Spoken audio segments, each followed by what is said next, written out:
to today's webinar from the Open Group. Today's event is brought to us by a very busy and active member of the Open Group, Biz Design. Before I hand over to today's speaker, which is Dr. Bas van Giels, I'd just like to go over a few housekeeping issues just to keep the event moving forward smoothly. We would encourage you to submit questions during the event. Great opportunity to get some insight into today's subject. There are two ways to submit a question. You can either write it in the chat facility or you can write it into the text Q&A facility. If you do submit a question, I ask you to address it to all participants. Everyone gets to see each question that's being submitted. We will handle all of the questions at the end of the presentation. This event is also being fully recorded, so if for any reason you have to leave early, or if you experience any local technical difficulties, then the recording of the event will be available tomorrow. And everyone who's registered for this event will get an email with the appropriate URL where you can access that event. And just so you know, we've had almost 2,000 people registered today, and we're getting close to over 500 participating now. So, Baz, if you're ready, can I hand over to you and start your presentation?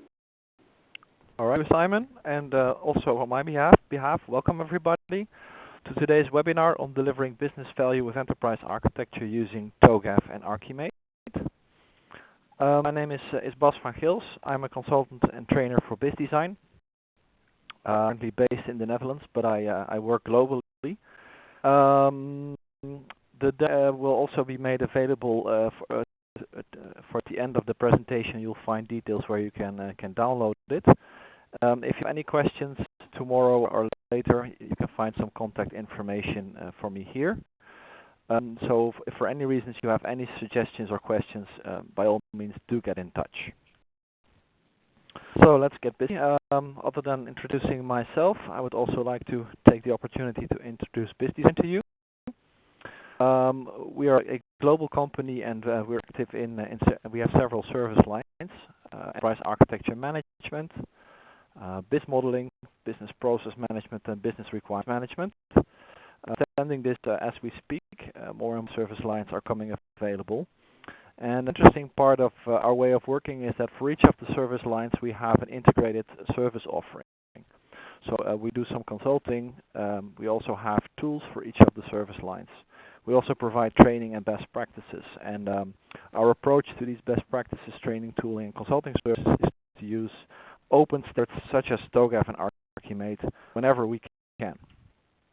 You can see some of our clients in our office. I'm currently based in the Netherlands, as I said before. I've had the pleasure of visiting almost all of our offices so far, so travel is good. You can see, I'm not sure if you know all of these companies, but we do consulting and training and tooling for both mental organizations, service various industries. We also have a lot of clients at high schools and universities, so good from our end. Without further ado, let's get busy. I'd like to start with a thought that I had while I was preparing today's presentation, and this was the first thought that came to mind. Right, this presentation is not or should not be about enterprise architecture for the sake of enterprise architecture. That followed this first thought was, okay, so what should it be about? And in my opinion, what we should be talking about is how we can solve business and IT challenges using TOGAF and ArchiMate from the EA toolbox. So I will be talking about TOGAF. I will also be talking about ArchiMate, but the main focus of today's presentation is going to be about how to add business value, how to solve business IT challenges using these open standards. I came up with the following agenda for today. I will talk very briefly about the positioning of enterprise architecture as a discipline, and we'll dive into an introduction of TOGAF and ArchiMate. With a large group subscribing to today's presentation, I wasn't sure if everyone was familiar with both, so I'll give you a very quick run-through of both standards. mind you, this should not be enough for doing your certification, but at least for those of us who are not familiar with the standards, it will give you some background to follow the rest of the presentation. And dive into the meat of the presentation, which is about doing architecture and adding business value. Also talk about some trends and some examples of projects that we have done and that I'm still actively involved in. And of course, in the course of the presentation, we will also extensively discuss the question why TOGAF and ArchiMate will help you add business value in your organization. So let's get busy. The first topic is about positioning enterprise architecture, and always include one or two slides to level the playing ground, so to speak. I found that whenever I have a speaking engagement, it appears that people have different interpretations and different insights as to what architecture is and should be and how you should use it. Here is a definition from our Handbook of Enterprise Architecture, which is very practical and, in my opinion, captures the essence of what architecture is all about.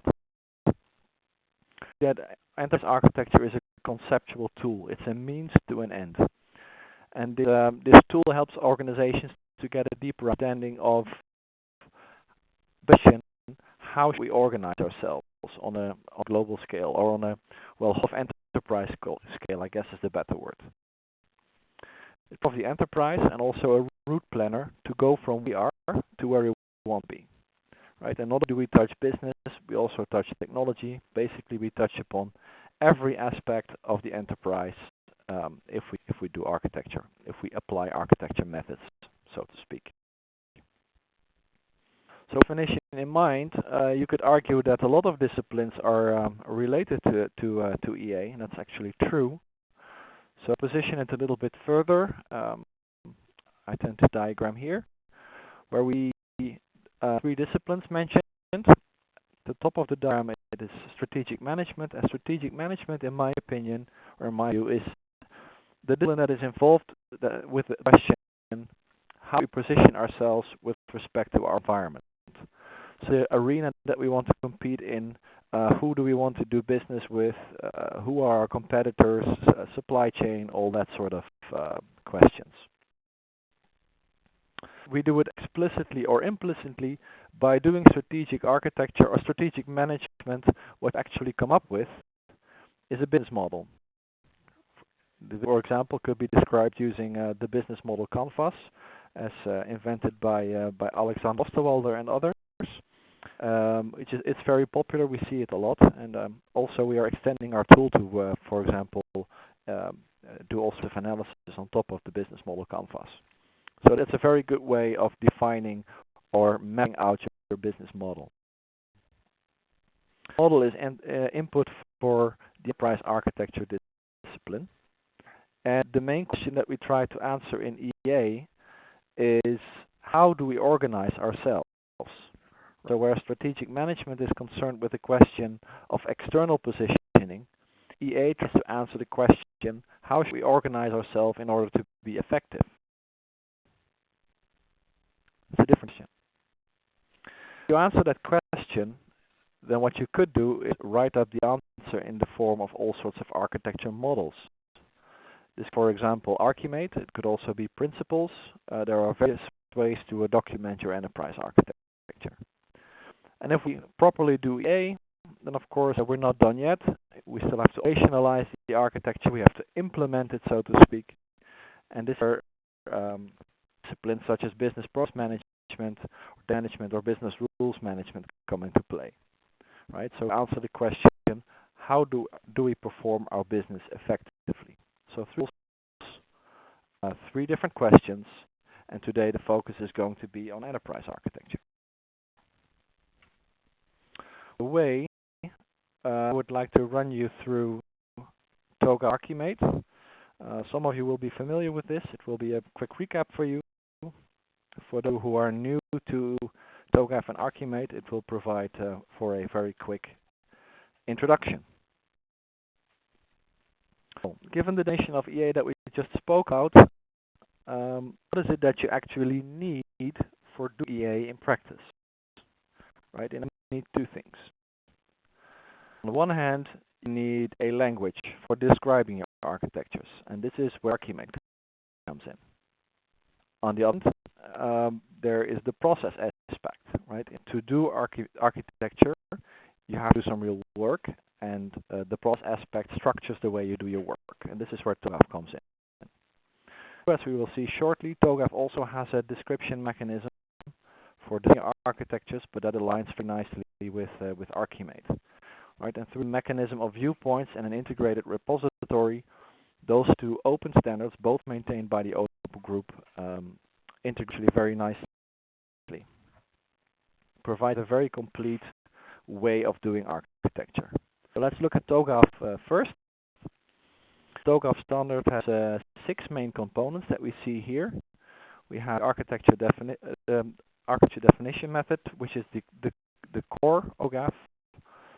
Attached to the ADM, we see 5 other components that directly link to it. ADM, which is the process part, we'll look at it in more detail in a minute. You make all sorts of architecture products, and these products can be described using the architecture content framework in the top row in the middle. This aligns one-on-one with ArchiMate, and I will talk about that a little bit more.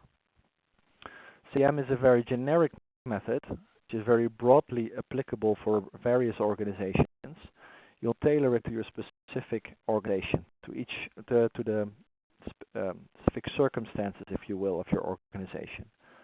The guides and techniques section is a rich base with all sorts of techniques, templates, and very practical tools that you can use to make that happen. Of course, the ADM doesn't run on itself. At the bottom right, we see the architecture capability framework. It's a very good starting point for structuring your own architecture capability. So as you can see here, each of those components link directly or indirectly into the ADM. Look at the ADM in a bit more detail. Here we see the diagram. At the top diagram, we start with the preliminary phase, and the preliminary phase is all about preparing your organization for doing architecture work.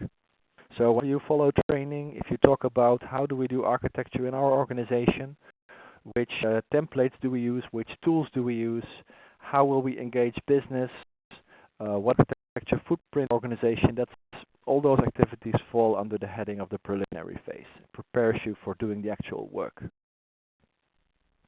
We've done that, then we dive into phase A, architecture vision.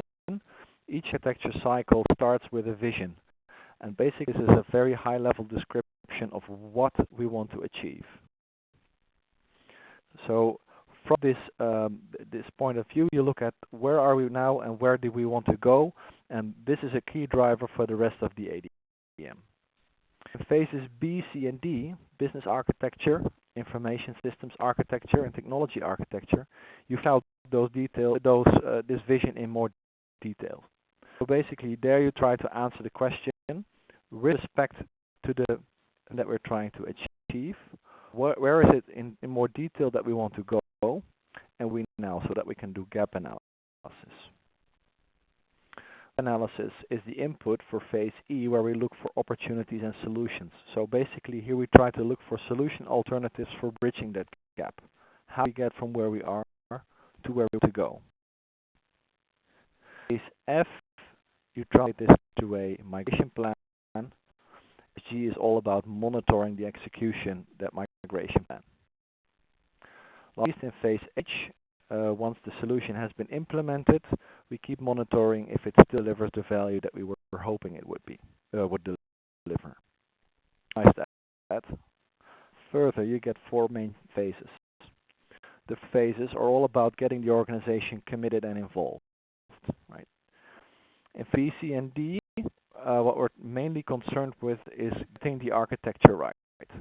So on the vision, you figure out what it is exactly that we're trying to achieve in the next few months or years, depending on how big the scope is. To define that, we dive into the third phase. We make the architecture work by actually implementing it.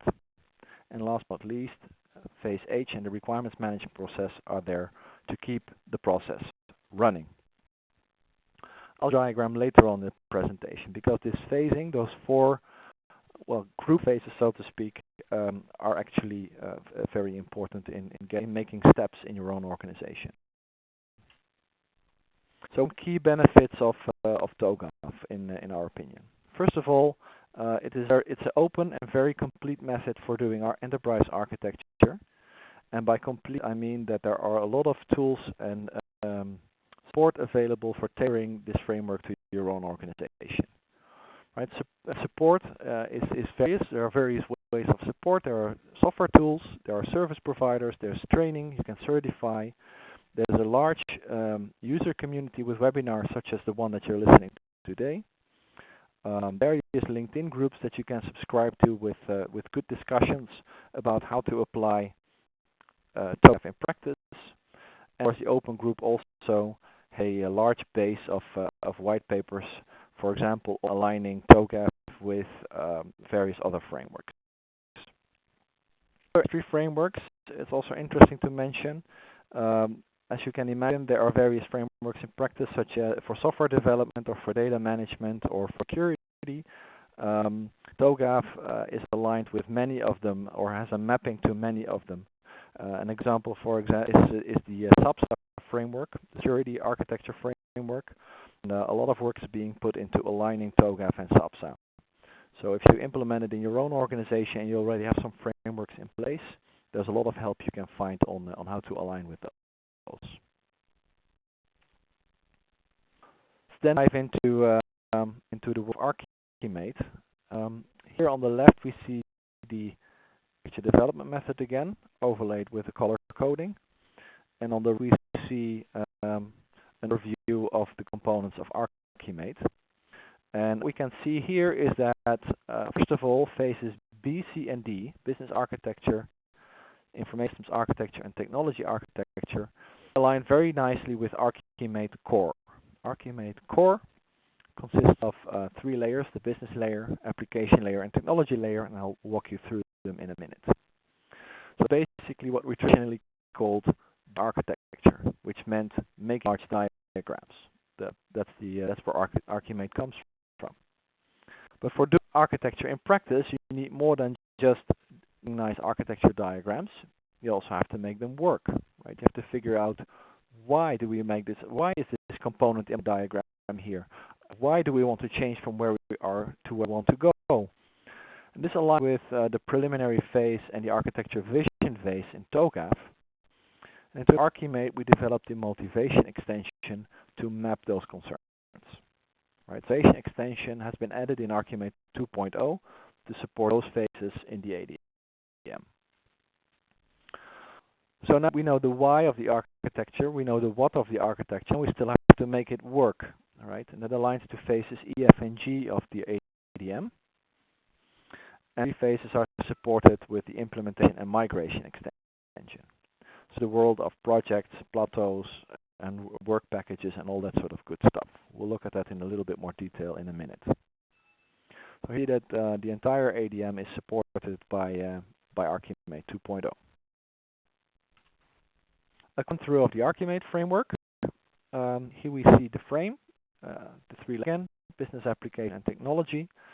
So each of the ArchiMate concepts fits in one of those layers. We've set the language a little bit more into three aspects: active structure, behavior, and passive structure.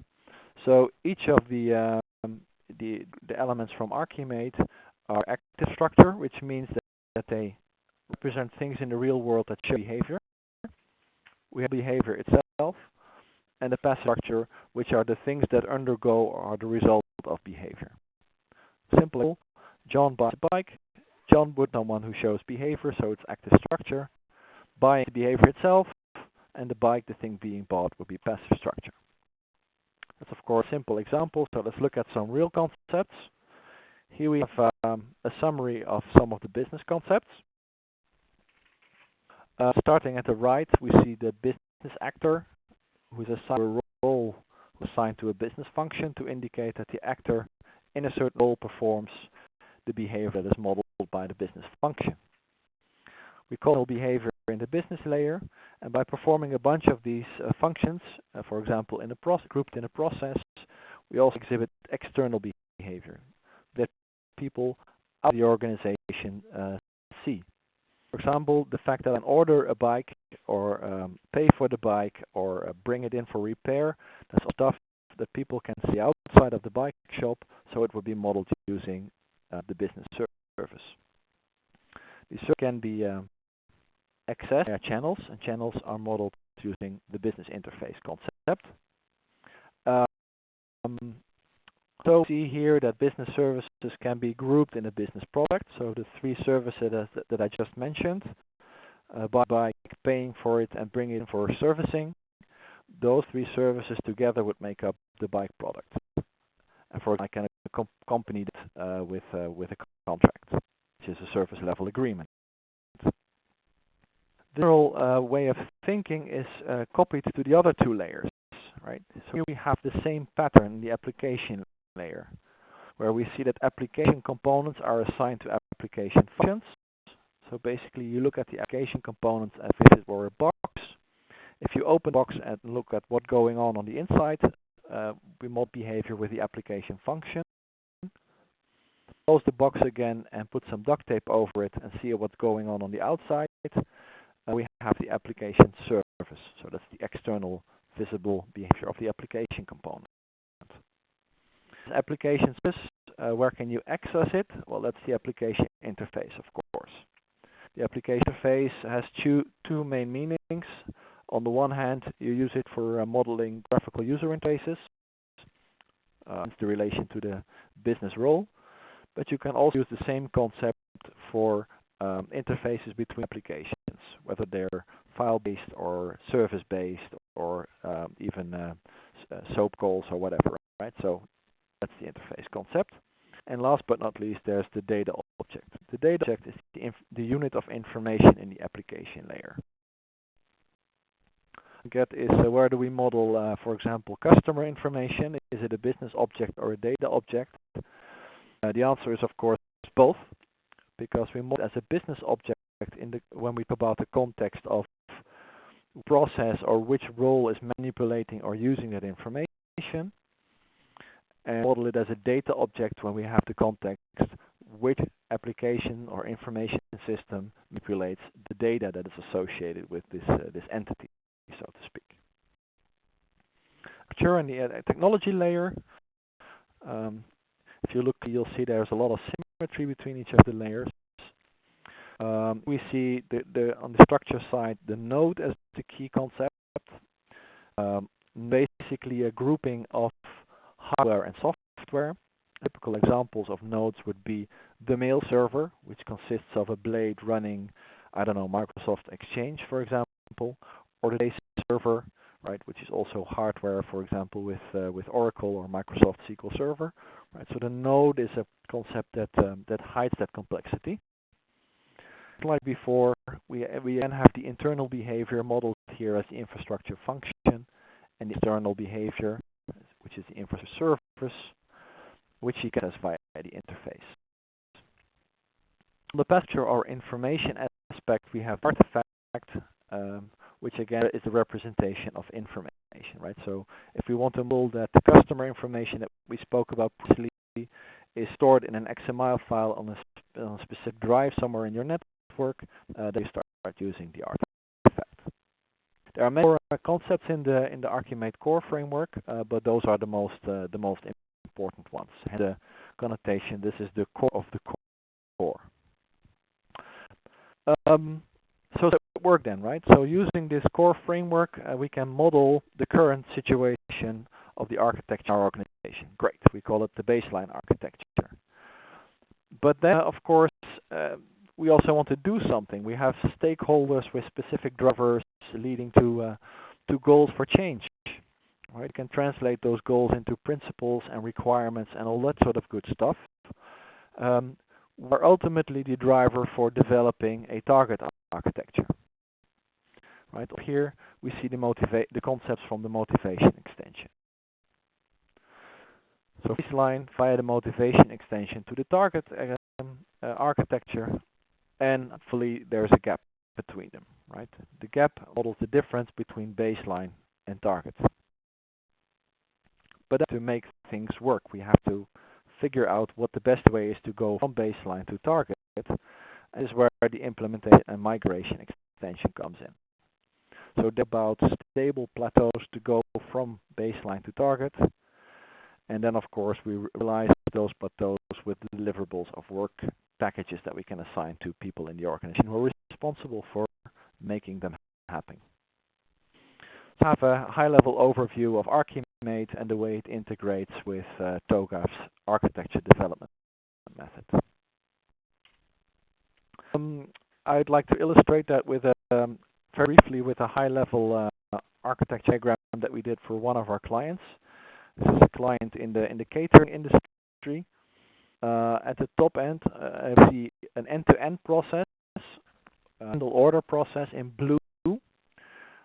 For your information, everything in blue, this is my view, and everything that is in blue are things that we already have in the organization and will remain unchanged. One specific sub-process that we see here, which produces food, is a process that we're going to change. So on the left, we see a batching of this process in orange. Orange meaning it's going to disappear. IT support below it with Excel and a BAN system and some other stuff. Part is staying, that's blue. Part of it will be removed in orange, and part of it will be added, which is in green. So on the basically is the old world, the old version of the food process step. And on the right, you see the new version, the new world, which is a single piece or release version of the same process, with new IT support that interacts with the old BAN system. So here, very high-level roadmap. We ArchiMate 2.0. Here we follow TOGAF's ADM, and by this we were able to develop work packages for projects to actually implement. Now I'd like to say a few more things about this specific visualization. One of the things that we hear often is ArchiMate is a language by architects for architects, because many concepts and symbols and relations and all that sort of stuff. That may be true. In this, however, we managed to model things at such a level, right? Here we only see processes and high-level systems and overlay with roadmap colors, that we were able to take this diagram and talk to management about the impact of a change was perceived to be rather simple and small. And we managed to convince them that rather than handling this via normal, project management approaches, they'd better do a real architecture approach and implement this from the top down, make sure that we stay aligned with business vision and business strategy. Really used this ArchiMate diagram to talk to various stakeholders in the organization. We have more detailed versions as well, and we could use those when we had to.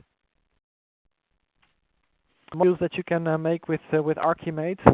On the top we see some processes that are overlaid with color coding. Again, in this case, they map out roles that are involved in the process. On the left bottom, we see a plateau and a project breakdown structure. We see part of a roadmap. At the top right, an org chart that is overlaid on a global map. And at the bottom right, a business model canvas, which is not a part of the ArchiMate language, but we are able to do this in our tool and link elements from the canvas, so basically our strategy model, to elements in the ArchiMate model. Quite powerful. So it's adopting ArchiMate. TOGAF, it is an open standard. It's also maintained by the Open Group. And this closes the gap between the world of sketch models, back of the napkin type diagrams, which can be very powerful, and formal technical diagrams, for example, UML or detailed BPM diagrams. So here we see that there's a lot of tool support. Various vendors, including BizDesign, offer tool support. We were the first native implementation of ArchiMate actually. Also, by doing this in a formal tool, are able to do consistent modeling, reuse your models, and you saw the language is not all that hard to learn. In it, you can learn most of the language, and in 2 days, 3 days time, you can learn a tool and get certified. So it's easy to low complexity, and you can adopt it in a step-by-step manner.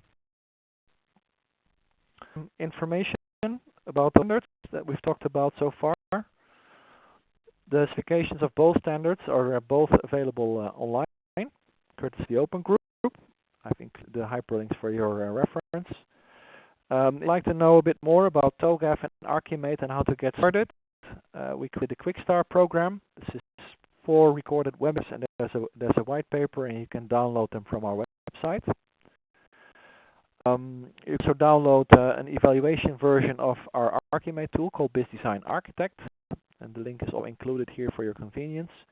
And last but not least, we run a blog.bizdesign.com, where you can find a lot of practical articles on how to implement TOGAF, how to get started with ArchiMate. There are some advanced modeling issues there. So there's a lot of stuff out there that you can reuse.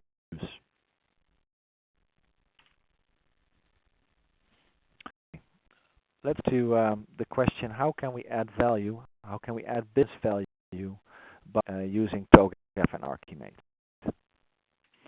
Again, when I was preparing, I was like asking myself the question: which am I going to use? So, am I going to use a practical case from the last few months, for example, or an older case, or how am I going to make the point to make? And well, to make it a little bit more generic, I thought, well, let's look at the top that are currently popular in the business environment. So we used Google here to see what do people search for. It's on your whole axis. And which information is available, or how much information is available on certain topics. There are keywords behind this, and we grouped them into clusters for these 6 topics that you see here. For example, business rule management, the blue square, is on the top left, which means that there are a lot of pages available on business rules and business rule management. But the fact that it's still relatively on the left side suggests that not a lot of people are searching for this topic. I mean that we're currently developing that practice, and that business questions are to follow. Also something else, it's a bit hard to pinpoint why it's much on the left. I would have expected it to be more to the right, because it's a very important subject in practice, in my opinion. In the middle, also see a cluster of the business process management, architecture, IT development. Right, the amount of searches available and the amount of pages that are available is somewhat balanced. And most popular topics in terms of searches are data management and strategic management. Right, data management subjects that are in this bar are things like NoSQL, big data, intelligence, master data management, and so forth and so on. Strategic management, something we spoke about already briefly, are things like the business model canvas, innovation, and so forth and so on. I guess in the current economic turmoil, it only makes sense that this is a very popular subject. A bit more detail into data management as a subject. Right, there is definitely some growing business attention for this field. We have 3 newspaper clippings that I grabbed off the web from the last month or so, with quotes. Right, management help brokers deliver better service. So in this case, an organization found out that by doing data management well, they were getting a competitive edge. And at the other of the scale, we see that Niehaus apparently got into trouble because vulnerable smartphones and storage of data is a big risk for businesses. So what does it mean from an architecture perspective? If we agree that data management as a field offers us opportunity to be successful, to help our business, then of course the next question is, how are we going to do this, right? And that's something I want to talk about today. Let's transition this discipline for a minute. the top of the scale, we have architecture, and as we said earlier, this answers the question: how should we organize ourselves? One level down, we have business process management and data management. And data management is all about how do we manage data as a strategic resource. To get the process counterpart, we're then able to make sure that we actually get the job done at the execution level. And of course, alignment between all of those aspects of our business is what you need to get right in order to be successful. So we're looking at the right hand of this triangle today. How can we build strong data management capability using architecture methods, right? That's the question. Now, on one hand, TOGAF will provide us with a structured method for realizing a business vision with respect to data management. We managed to get some sort of a business case going. If we manage to convince our business sponsors that doing this is a good idea, we have nearly completed phase of the ADM cycle already, and then we can use the rest of the ADM as a backdrop for making this happen. A key component from TOGAF is the idea of capability-based planning. This is one techniques that you can find in the standard. This is a very powerful way, in my opinion, to map out what our current capability is with respect to a capability, in this case data management, and the desired capability is on several dimensions of this capability. Since we're talking about data management, I took the data management body knowledge framework, which is just one of the main frameworks in this field, and I took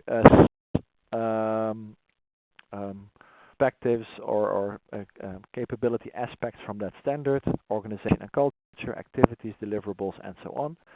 And the diagram here, it's a real life example, by the way, from one of my current engagements, where we mapped out in blue where we are currently, and in red where we want to make steps, right? Where the level of capability that we're striving for. So you can see that in the terms of activities and deliverables is where we can make the biggest progress. So capability-based planning is absolutely something you should look into. Figured out, of course, early on, phase A, what the increment in capability is that you want to achieve. Then you use ArchiMate as a language to map out, given the vision, given the level of capability that we want to achieve, what target architecture is going to look like. And if you then baseline and target, as we showed before, and define your roadmap and actually start implementing it. See three techniques from TOGAF, ArchiMate to that structure for building strong data management capability. Example of how that works in ArchiMate. We see a small ArchiMate model on the top. I'll talk you through. We see the data council with data stewards, the people who are responsible for a given information area. On the top left, the customer steward is responsible for example, the information area policy, for contract or customer, which is decomposed into all sorts of business entities. These entities are modeled here in purple, the business object concept from the ArchiMate language. Of course, some of these entities will be automated. They have data counterparts in the information landscape. Okay, some of them are realized by the ISIS system or the CSIS system. And apparently they're mastered in an MDM environment, which is visualized here with a golden crown. So this is where we can find the golden record. We push through to the business intelligence environment. Here we see an enterprise data warehouse.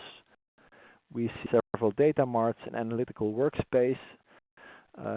They use a little cube as a visualization to show that we're in the BI space. And last but not least, at the end of the row, we have all sorts of reports and dashboards that are used by business to keep the organization going.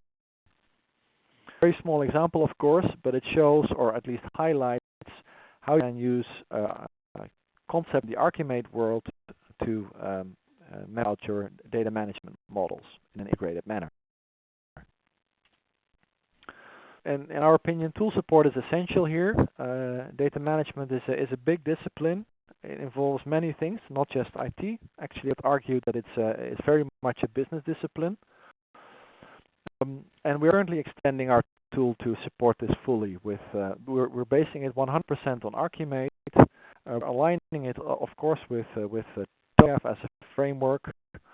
We align it with the data management body of knowledge, the MBOK, because that's one of the main frameworks in this field.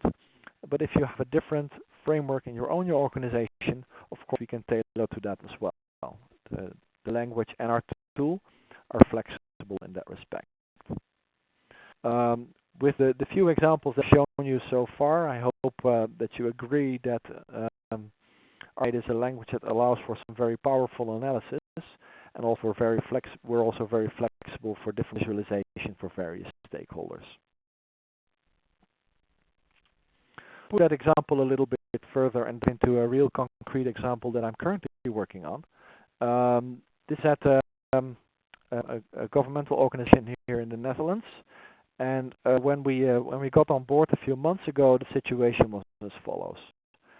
In the organization, we saw that there were several groups who were working in the field of business intelligence.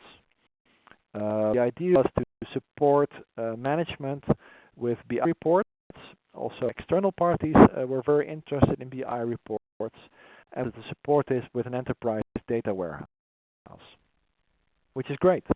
Then we had several interviews with key stakeholders, and we saw that several groups in this organization were working on BI, and they were claiming the pot of gold, right? They all had the money and claiming, we will build the data warehouse, we will organize the process, please put us in charge of this big initiative and we'll make it happy, right? And those organizations, by the way, were a mix of IT push.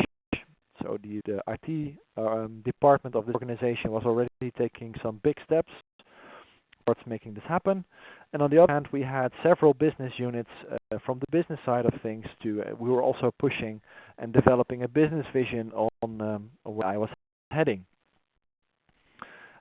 Unfortunately, the way this was going was that it seemed, or it appeared to be the case, that they were all fighting over this pot of gold rather than aligning the initiatives and making extra steps. So the question that they had was, help us sort out the situation, help us get organized and get some results from the BI investments. I like this challenge. It's a great project and we're having a lot of fun at the moment. The questions you could ask is this an architectural problem? As often the case, there are many answers to that question, but again, in my opinion, it's the wrong question.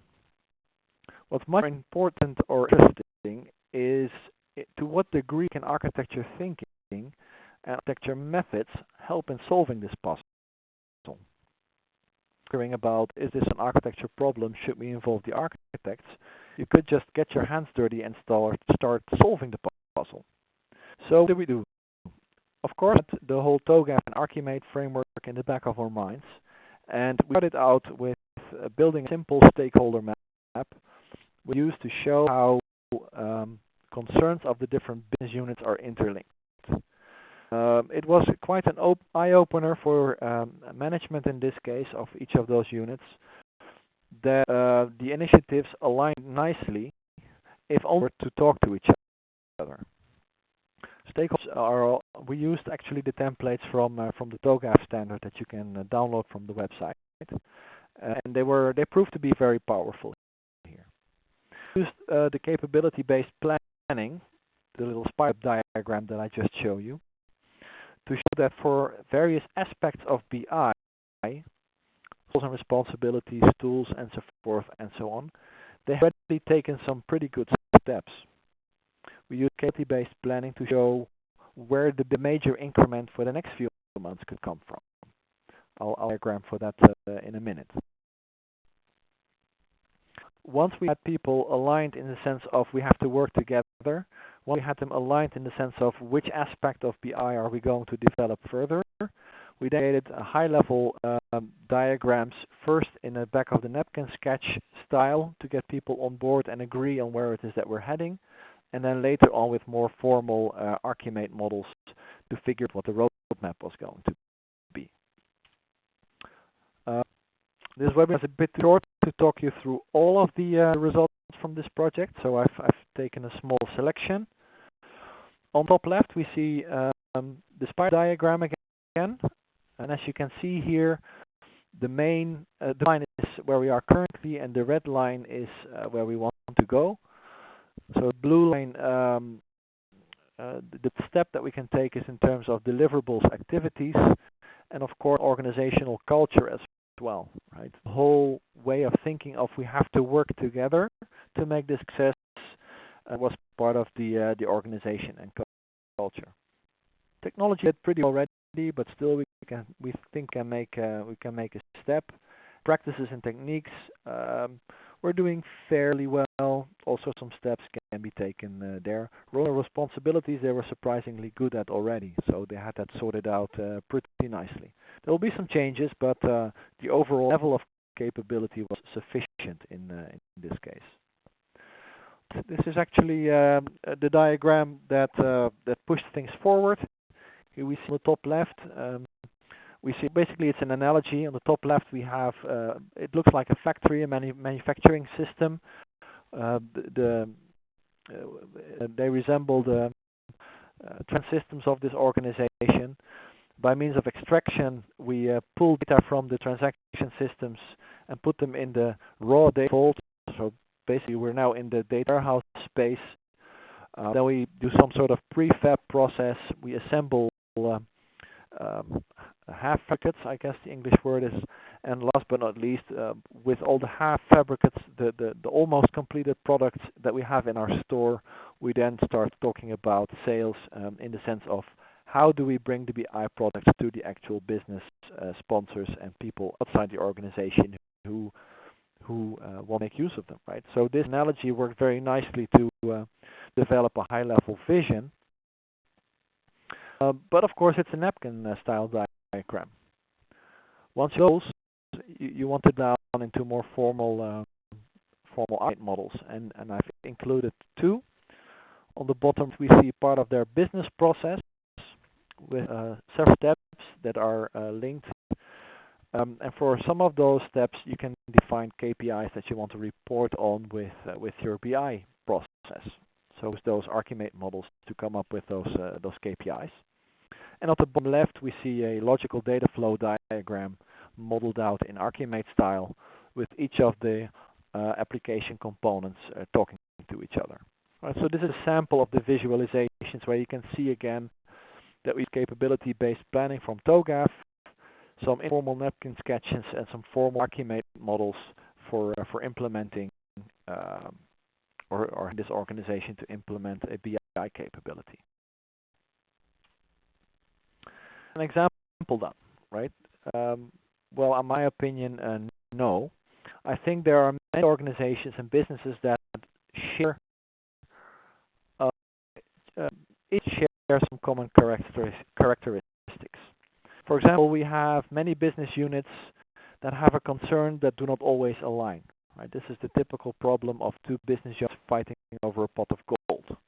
Each business unit being accountable for something specific KPI, and no one's really accountable for the end-to-end customer-to-customer process. We change it with a big impact from the workflow all the way up to the top, touching process, organizational structure, data, and IT infrastructure. Or we are trying to tackle a problem which has various solution alternatives, and are we going to make a choice? On what grounds are we going to make a choice? And so on. If a situation where you have a problem with these characteristics, then it pays off to use enterprise architecture methods. For full models, whether they are formal or not, they can help you to come to grips with the complexity of the problem. And the whole TOGAF ADM philosophy, whether you use it to the T or not, can as a backdrop for facing and tackling these problems. Right, to the case that I just presented about the BI capability, we sat down and said, okay, let's use TOGAF, and what is the first deliverable that we now have to do, or what is the next step that we're going to take. But we did use the line of thinking from the AEM as a backdrop for tackling this problem. We used the guidelines and technique section and took the tools that we needed to make this case a big success. Whenever you have a complex problem with these characteristics, start using EA, your toolbox. TOGAF and ArchiMate then. Why will this combination of tools help you add business value? Well, let's go to where we started today. This presentation is not about EA for the sake of EA, but it's about solving business issues using an ArchiMate from your toolbox. Their tools to an end. It's the combination of TOGAF and ArchiMate. Both standards are maintained by the open group. They align one-on-one. Been used in many organizations in practice. We can safely say that this is a proven combination. Because it offers a balanced approach to doing enterprise architecture. It covers both the process part, by means of TOGAF, and the modeling part, by means of ArchiMate. That both standards are open, and everything that is aspects of this standard is open and available. You can easily tailor it to your specific organization and your specific needs and the project you are working on. You don't have to use everything. It's not a big bang implementation. You can take a piecemeal approach to start using those standards. The large user base, in my opinion, that's a big advantage because there's a lot of fora, there are webinars like today, there are papers available that will help you through the process of getting started with TOGAF and ArchiMate. Of course, there's some extensive tool support from vendors. There's trainings that you can follow, certification, and so forth, and so on. With TOGAF and ArchiMate, with the perfect basis for a tool-supported enterprise architecture practice. Again, you have language and process. We have a piecemeal implementation. You can generate some compelling views for various stakeholders. Right, architecture remains a communications game, and in formal modeling using ArchiMate and, for example, BizDesign and Architect, all your architectural knowledge will be in a common repository, making them available for reuse. This, in turn, ease the burden of doing all sorts of complex analysis. Right, here's the impact of chain analysis, but as you can imagine, there are many other types of analysis that you can perform on your architectural models. Well, some tips on how to get started. What are the steps that you can take in your own organization to start leveraging the benefits from TOGAF and ArchiMate? First of all, set goals. What are the top 5 opportunities in your organization where architecture can actually help? What do you want to achieve? Then get ready for doing ArchiMate and TOGAF. And if necessary, follow some training, find the tool, and prepare for doing the actual work. Now the key is to find a project as quickly as possible where you can start adding value. Opinion and experience, the proof of the pudding is in the eating. The sooner you can get your hands dirty, the better it is. Of course, to keep the process running. So each time you've done a project, you've delivered some results, celebrate those successes, and immediately start looking for the next opportunity to apply skills. Before we dive into questions, some more information. At the top on our blog, you can find several series of articles. For example, the TOGAF series, which helps you get started with TOGAF in case you're completely new to the field. We have these of, I believe, 7 or 8 articles on using architecture standards. They're based on several projects that we did over the last few years in this specific area. Provide some good and a solid framework for using architecture standards in practice. So I have an ArchiMate series, which helps you getting started with ArchiMate. It also has a lot of best practices and on complex modeling issues. And we're currently running the Roadmap to Success series. A lot of best practices that we've collected over the last few years for building a strong architecture capability. 4. The specifications of both standards as well as white papers and webinars are available from the website of the Open Group. And on the website of BizDesign you can find some general information about our company. I included a link to the site of our academy in case you're interested in training for either TOGAF or ArchiMate. And last but not least, if you're interested in a trial of our tool, you can download this from the website as well. Last but not least, if you're interested in slides, please go to the download section of our website, select webinars, and then you'll be able to find today's presentation. It's already available. If not, we'll make it available within the next hour after answer questions. Thank you. That's many thanks for that, and thank you for our question with regards to the availability of slides. So that's everyone. They can get their slides from that link, and if for any reason anyone has any issues with getting those slides, then you can send me an email and I'll assist you with that process. With nearly 800 attendees today, you can imagine we've had a lot of questions come in via chat and the QA. We've got a few minutes, so we'll work our way through the ones we can, but clearly we're not going to get them all answered today. So once again, if you have an important question you'd like a response to, please do email through to us and we'll make sure it gets through to the relevant people. So let's just work our way through some of the questions on the QA Baz. We've got a question here, which is quite a good starting question.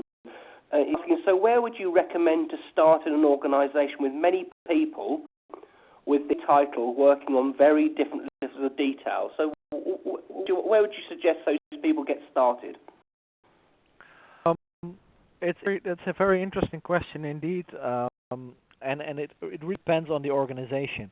In my experience, any opportunity where you can start adding value immediately is the best place to get busy. So if this is very detailed, let's say in an IT development project, if you can start adding value there by doing, for example, architecture standards or developing a high-level, let's say, logical data flow diagram and show how your applications align with processes, that would be great. More at the strategic level, maybe by showing that we can add value by combining several business functions or merging some departments, that's great too. Wherever you can find an opportunity and a business sponsor, get your hands dirty and get going. The rest will follow, right? Success is usually the best driver for pushing the EA initiative forward. Clearly in your presentation, you've talked about the relationship between ArchiMate and TOGAF. We've had a few questions in on the chat asking whether ArchiMate can be used to support other frameworks, maybe industry-specific frameworks? Yes, absolutely. Thank you for that question as well. ArchiMate is, I guess, it's sort of the UML of architecture, enterprise architecture modeling. It's very general purpose, and even though indeed it's aligned one-on-one with the TOGAF standard, you can absolutely use it as a standalone language, or align it with other standards, even industry-specific ones. For example, if you look at the data management example that I showed you, you notice that the visualization was slightly different with the icons, the little crown for the golden record, for example, or the cube for the BI space. You can always extend the language to make it more applicable or adapt it to the specific needs of your organization. And that's actually fairly straightforward. The ArchiMate standard describes how you can extend the language to adapt to other frameworks as well. Excellent. And here, can we use ArchiMate to also do application portfolio management, including relating costs, risks, roadmap for a transformation, etc.? Absolutely. We see ArchiMate used for that specific type of questions a lot, actually. It's fairly straightforward to model an application landscape, and one of the extension mechanisms of the ArchiMate language is to make use of profiles. And in a profile, you can model also, using a profile, you can model all sorts of, let's say, additional functional properties of, for example, application components, such as cost, risk, functional quality, technical quality, whether you bought it or made it, all that sort of stuff. And that information then, of course, can be used for road mapping and portfolio management. Got an interesting question here about the use of ArchiMate for people outside architecture, for example, business analysts. I'll read it to you. If ArchiMate is made by architects for architects, about business analysts or business architects who work closely with stakeholders, what's your view on that? Yes. So the point that I'm trying to make earlier is that it's a common misconception that ArchiMate is a language by architects for architects. In my opinion, it is simple to learn because of the symmetry in the language. It's sufficiently high level to use it to communicate with various stakeholders if you're a little bit careful with the user concepts and your relations. So I do think that for all sorts of disciplines, it is very usable. Right, the business analyst would be a great one. The example we had earlier of the desk steward is also a role in the organization that could use the language. Project managers even, because we have the whole project breakdown structure in the implementation and migration extension. So it's a general purpose language and absolutely usable by non-architects as well. That's great. I just noticed we've ticked over the hour mark, so I think we need to probably make this our last question. Question here, Baz. Is there any way inside EA or TOGAF for getting the application size? For example, which kind of application would be best solved by TOGAF? That's an interesting question that could potentially have many different answers.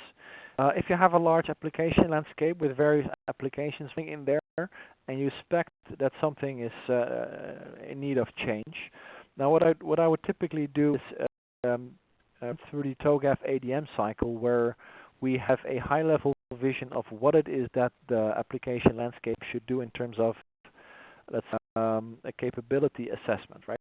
We want it to be 10% cheaper or along those lines. And I'd start looking at how the applications align with your processes, what functional matches between applications and processes, how much functionality of each application is used or is not used, and all that sort of analysis. Now, as a language is very usable for that type of analysis. But once you've completed the phases B and D of the TOGAF ADM, you can, using ArchiMate, you can then define the roadmap for actually making the changes that you've come up with. So, in my opinion, TOGAF ADM combined with ArchiMate as a tool for modeling is perfect for answering those kinds of questions. That's as well. I think at this stage, as I said, we're past the hour mark. I think this would be a good time to end today's presentation. Baz, I'd like to thank you for your time and your presentation. I think that was excellent. I'd like to thank everyone today that attended. And once again, clearly we have not been able to work our way through the many questions we did get. So please do email us your question. I'm sure that we can follow up offline after this presentation. So once again, Baz, many, many thanks, and we'll speak to everyone again soon. Thank you very much. Thank you. Have a good day, everybody.